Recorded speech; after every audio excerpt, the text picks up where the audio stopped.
Hello friends. मेरा नाम है संदेश गर्ग। आज डेट है 1 अप्रैल 2022 और आज हम बात करेंगे इंडियन एक्सप्रेस के एक्सप्लेन्ड सेक्शन में एक जो बहुत ही खूबसूरत सा आर्टिकल आया हुआ है जिसमें armed forces special protection act की बात की गई है। फ्रेंड्स, आज मैं कोई अप्रैल फूल बनाने नहीं आया हूँ आप लोगों को। जो लोग मुझसे पहले भी कनेक्टेड रह चुके हैं, जैसे हमने लॉकडाउन के समय में हमारी द हिंदू सीरीज़ को कंटिन्यू किया था, लेकिन फिर कुछ पर्सनल इश्यूज़ के कारण हम मुझे वो बीच में बंद करना पड़ा और मैं काफ़ी बिज़ी रहा लास्ट 1 ईयर एंड 1.5 ईयर में। बट फ्रेंड्स, हम फिर से ये सीरीज़ स्टार्ट कर रहे हैं और इस बार कुछ नए एंथुसियाज्म और बहुत ही पैशनेट तरीके से हम इंडियन एक्सप्रेस और बाकी सभी करंट अफेयर्स को कवर करेंगे ऑन द डेली बेसिस। सो बने रहिए मेरे साथ और चलिए समझते हैं arm forces special protection act क्या होता है और इसका नॉर्थ ईस्ट से क्या रिलेशन है। फ्रेंड्स, जैसा कि आप देख सकते हैं यहाँ पे दिया हुआ है हेडिंग में, arm forces special protection act in the north east, the act which gives sweeping powers to the arm forces. मतलब इसका ये है कि ये जो स्पेशल एक्ट है ये आर्म फोर्सेस को कुछ स्पेशल पावर्स देता है। ठीक है, अब ये स्पेशल पावर्स कब दी गई और क्यों दी गई और कौन कौन सी ऐसी स्पेशल पावर्स हैं जो आर्म फोर्सेस को दी गई हैं और उनका नॉर्थ ईस्ट से क्या रिलेशन है, ये हम इस आर्टिकल के थ्रू जानने की कोशिश करेंगे। तो यहाँ पर देखिए, ये रिसेंटली न्यूज़ में इसलिए आया है कि जो सेंट्रल गवर्नमेंट है उसने थर्सडे के दिन कुछ जगह से, जैसे कि आसाम, नागालैंड और मणिपुर, यहाँ के कुछ डिस्ट्रिक्ट्स में से arm forces special powers act AFSPA 1958 को हटा दिया है, विड्रॉ किया है। कुछ जगह पूरी तरीके से एंटायरली विड्रॉ किया है और कुछ जगह पार्शियली विड्रॉ किया है। अब ऐसा क्यों हुआ है और इसके पीछे क्या रीज़न है ये हम आगे जानते हैं। उससे पहले मैं आपको बताना चाहता हूँ कि arm forces special power act क्या होता है। देखिए, इस लॉ के अकॉर्डिंग जो आर्म फोर्सेस है वो किसी को भी डिटेन कर सकते हैं, क्योंकि ये उनको स्वीपिंग पावर्स देता है, बहुत ही हाई पावर्स देता है आर्म फोर्सेस को। वो किसी भी पर्सन के अगेंस्ट फायर ओपन कर सकते हैं in the contravention to the law, और अगर वो पर्सन आर्म्स कैरी कर रहा है या आर्म्स एंड एमिनेशन कुछ कैरी कर रहा है। ऑल्सो AFSPA, ये जो एक्ट है ये आर्म फोर्सेस को देता है power to arrest individuals without warrant, मतलब बिना वारंट के किसी भी इंडिविजुअल को अरेस्ट करने की पावर। अगर कुछ संदिग्ध तरीके से वो पकड़ा जाए या उसके पास कुछ ऐसी चीज़ें पाई जाए जो संदिग्ध हैं,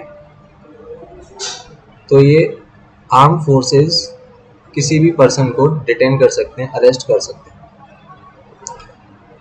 अच्छा, एक चीज़ और, यहाँ पर किसी भी प्रेमाइसेस को सर्च करने की भी परमिशन दी जाती है आर्म फोर्सेस को विदाउट द वारंट। अगर आर्म फोर्सेस के पास वारंट नहीं है फिर भी वो किसी भी प्रेमाइसेस को सर्च कर सकते हैं। अच्छा, arm forces special protection powers act को इम्पोज कौन कर सकता है? इसको इम्पोज कर सकता है सेंटर या गवर्नर ऑफ अ स्टेट। तो यहाँ पर हम देख सकते हैं कि ये जो मैप आपको दिखाई दे रहा है, यहाँ पर 3 स्टेट्स आपको दिखाई देंगे। ये है आसाम, ओके, ये है नागालैंड और यहाँ पर है मणिपुर। तो ये जो 3 स्टेट्स हैं, यहाँ पर ये एक्ट काम करता है जिसको हम डिस्कस कर रहे हैं, AFSPA, arm forces special powers act. ये इन तीनों स्टेट्स में काम करता है। अब यहाँ पर बात ये है कि इन तीनों ही स्टेट्स में ये एक्ट क्यों लागू किया गया, या फिर इनके अलावा ऐसे कौन से स्टेट्स हैं जहाँ पे ये एप्लीकेबल है। तो फ्रेंड्स, ये आसाम, नागालैंड और मणिपुर में तो लगता ही लगता है, साथ में अरुणाचल प्रदेश और as well as Jammu Kashmir में भी ये अप्लाई होता है। ओके, तो ये स्टार्ट कहाँ से हुआ, ये क्यों लगाया गया? देखिए, 1950s में नागालैंड के अंदर एक मूवमेंट चला जिसको नागा मूवमेंट कहा गया, नागा नेशनलिस्ट मूवमेंट।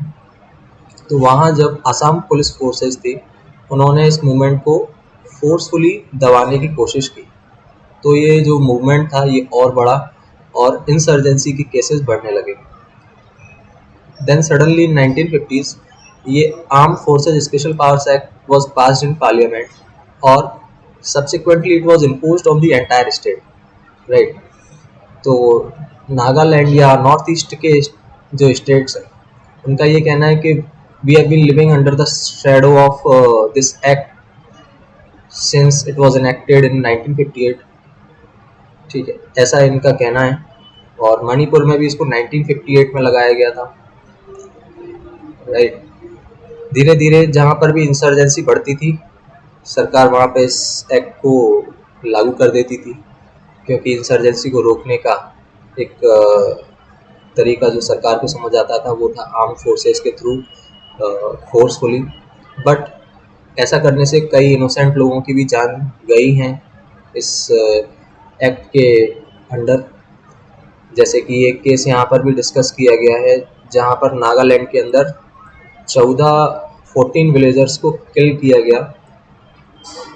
और जब ये इंसिडेंट हुआ तो नागालैंड के अंदर AFSPA को रिपील करने की डिमांड उठी। तो ये एक्ट काफ़ी ड्रैकोनियन है, जैसा कि यहाँ पे लिखा भी हुआ है, काफ़ी ओल्ड एक्ट भी है ये। तो इसकी वजह से क्या होता है कि इंसर्जेंट ग्रुप्स एक पॉलिटिकली अनस्टेबिलिटी क्रिएट करते हैं, और लेकिन इनोसेंट लोगों की भी जान जाती है।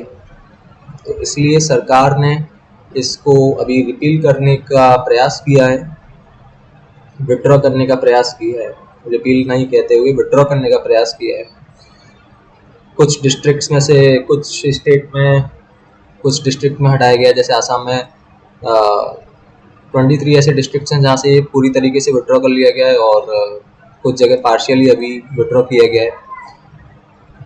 तो इसमें आज की वीडियो में बस इतना ही। आप, आई होप ये वीडियो आपकी कुछ हेल्प करेगा आपकी, और आपको यहाँ से कुछ समझ आया होगा।